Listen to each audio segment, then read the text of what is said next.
Hello साथीहरू, नमस्ते। Welcome to my channel anthropology in Nepali. आजको मेरो सामग्री मार्विन हेरिससँग रिलेटेड रहेको छ।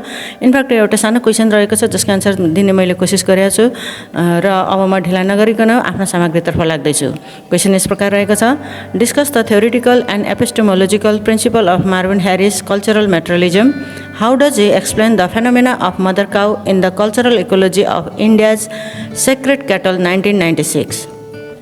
एन्सर यस प्रकार रहेको छ: Marvin Harris new Marxist American anthropologist र मानवशास्त्रमा एक नयाँ सैद्धान्तिक आयाम विकास गर्ने व्यक्ति हुन्। उनले मर्गन, मार्क्स, व्हाइट र स्टेवार्ट पछि सामाजिक सांस्कृतिक प्रणाली र संरचनालाई भौतिकवादी विधि तथा दृष्टिकोणबाट व्याख्या गरेर मानवशास्त्रीय सिद्धान्तमा योगदान दिएका छन्। मानवशास्त्रमा सांस्कृतिक भौतिकवादी विधिको विकासमा उनको मुख्य योगदान रहेको छ। सन् 1927 मा वासिङटनमा जन्मिएका हेरिसले ब्राजिल, अमेरिका, एङ्गल, मोजाम्बिक र इन्डिया आदि स्थानका एथनिसिटी वर्णनलाई जोड दिएका छन्। यसका साथै उनले कल्चरल मेटेरियलिस्टिक कृतिहरू तयार पारेका छन्। Town and country in Brazil 1956, nature of cultural things 1971, the rise of anthropological theory 1968, cow, pigs, words and witches 1974, cultural materialism, the struggle for science of culture 1979, cultural anthropology 1983 आदि उनका महत्त्वपूर्ण कृतिहरू हुन्। Marvin हेरिसले टेक्नो इन्भाइरोमेन्टल डिटर्मिनिजम प्रतिपादन गरेका छन्। उनले टेक्नोलोजी र इन्भाइरोमेन्ट बीचको अन्तर सम्बन्धलाई जोड दिँदै कुनै पनि वातावरणमा अनुकूल हुन टेक्निकल टुलको उल्लेखनीय भूमिका रहने कुरालाई जोड दिएका छन्। टेक्नोलोजी र इन्भाइरोमेन्ट बीचको अन्तर्क्रियाद्वारा नै संस्कृतिको विकास र निर्धारण हुन्छ। उनका अनुसार संस्कृतिका टेक्नोलोजी र नन टेक्नोलोजी दुवै पक्षहरू हुन्छन् जुन इन्भाइरोमेन्टसँग जोडिएको हुन्छ। त्यसैले वातावरण र संस्कृति बीच प्रत्यक्ष सम्बन्ध हुन्छ। पर्यावरणीय संरचनाले संस्कृति निर्माणमा भूमिका खेल्दछन् भने सो वातावरण अनुसार नै आधार संरचना, उपरि संरचना र संरचना अर्थात् इन्फ्रास्ट्रक्चर, सुपरस्ट्रक्चर र स्ट्रक्चरको निर्माण हुन्छ जो निम्न अनुसारका छन्।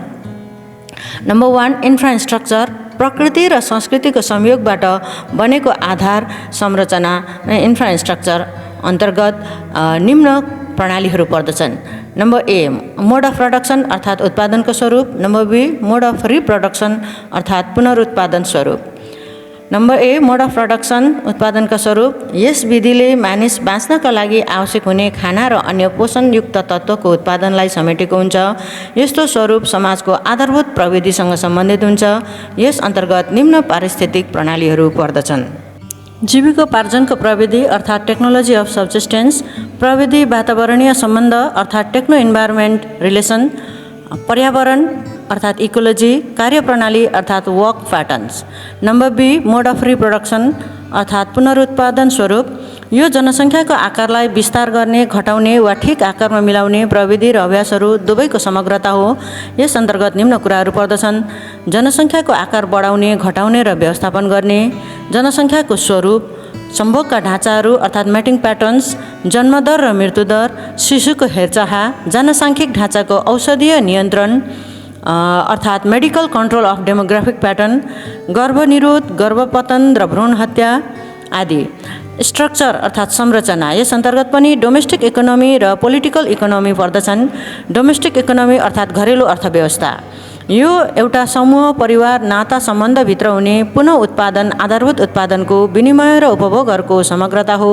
यस अन्तर्गत निम्न कुराहरू पर्दछन्: पारिवारिक संरचना, फ्यामिली स्ट्रक्चर, घरेलु श्रम विभाजन, डोमेस्टिक डिभिजन अफ लेबर, घरेलु सामाजिकीकरण, पर सांस्कृतिक ग्रहण र शिक्षा अर्थात् domestic socialisation and culturation and education, उमेर र लैङ्गिक भूमिका अर्थात् एज एन्ड सेक्स रोल्स, घरायसी अनुशासन स्तरीकरण र दण्ड व्यवस्था अर्थात् domestic discipline, hierarchies and sanctions. Number B, political economy अर्थात् राजनीतिक अर्थव्यवस्था, यो एउटा समूह, गाउँ, गणराज्य, राज्यभित्र वा तिनीहरूको बिचमा हुने पुनरुत्पादन, उत्पादन, उपभोग, विनिमय, वितरण आदिको समग्रता हो। यस अन्तर्गत पनि निम्न कुराहरू पर्दछन्: राजनीतिक सङ्गठन, समूह, क्लब, समिति, नियोग आदि अर्थात् political organisations, factions, clubs, cooperation and association.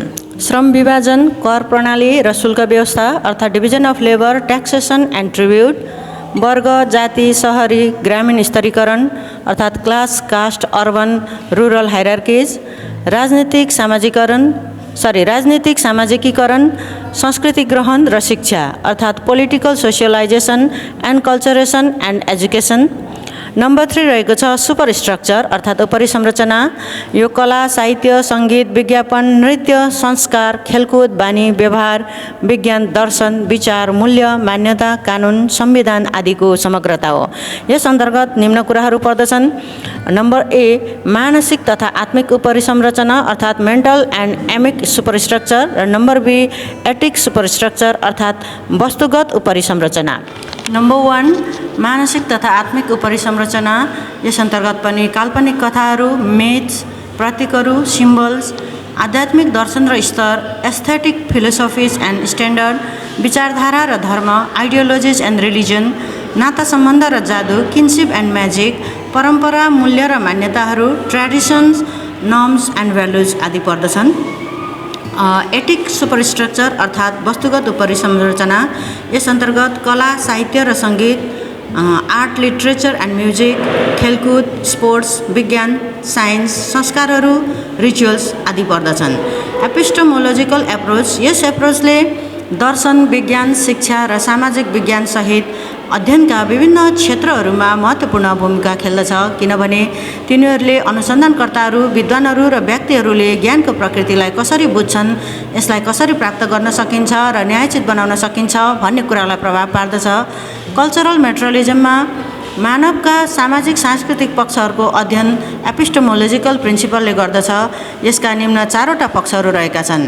Number 1 एमिक perspective अर्थात् आत्मगत दृष्टिकोण, एटिक पर्सपेक्टिभ अर्थात् वस्तुगत दृष्टिकोण, बिहेभियरल पर्सपेक्टिभ अर्थात् व्यवहारिक दृष्टिकोण र मेन्टल पर्सपेक्टिभ अर्थात् मानसिक दृष्टिकोण। नम्बर 1 एमिक पर्सपेक्टिभ स्थानीय मानिसहरूको कुनै पनि चिज वा वस्तुप्रतिको सोचाइ वा हेराइ नै एमिक पर्सपेक्टिभ हो। जस्तै हिन्दूहरूले गाईलाई भगवान लक्ष्मीको रूपमा मान्ने हुनाले गाईलाई मार्यो भने पाप लाग्छ भनेर गाईको मासु खाँदैनन्। नम्बर 2 एटिक पर्सपेक्टिभ कुनै पनि संस्कृति, व्यवहार वा घटनालाई अध्ययन गर्ने वा बुझ्ने क्रममा समुदाय बाहिरको व्यक्तिको सोच्ने वा बुझ्ने दृष्टिकोण नै एटिक पर्सपेक्टिभ हो। नम्बर 3 बिहेभियरल पर्सपेक्टिभ अनुसन्धानकर्ताले अध्ययन गर्ने क्रममा देखेका स्थानीय जनताले गर्ने व्यवहारको व्याख्या नै बिहेभियरल पर्सपेक्टिभ हो। जस्तै हिन्दूहरूले गाई नमारे पनि हिन्दू धर्मभित्रकै कुनै जाति विशेषले मरेको गाईको मासु खाने चलन आदि।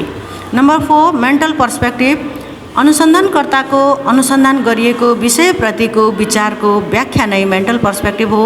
जस्तै अनुसन्धानकर्ताले भारतीयहरूले गाईको मासु नखानुको पछाडि थुप्रै कारणहरू देखेका छन्।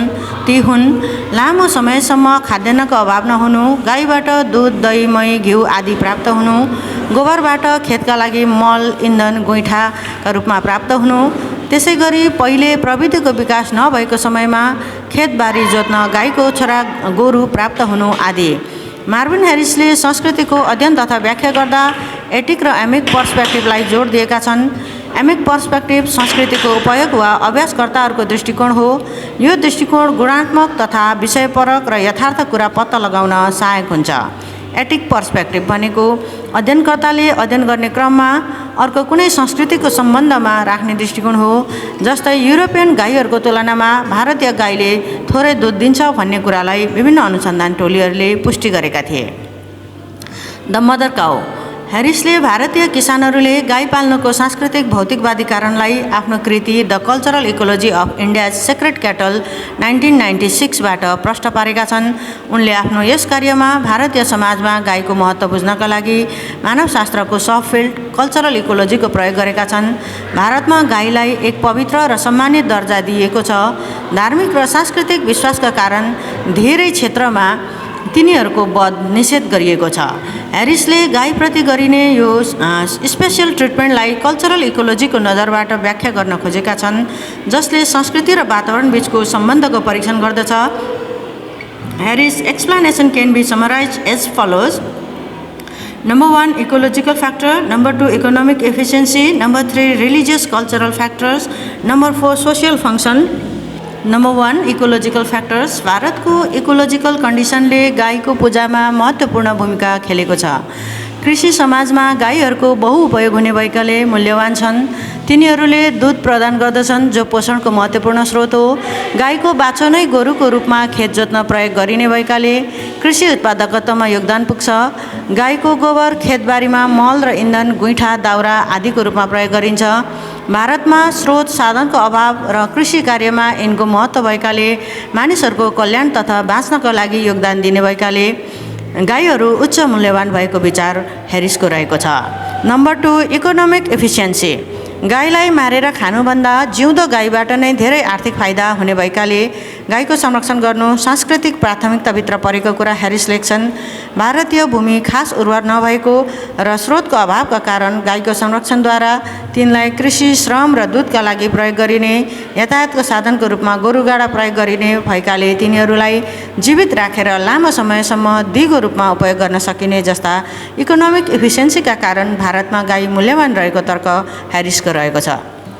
Number 3, religious and cultural factors.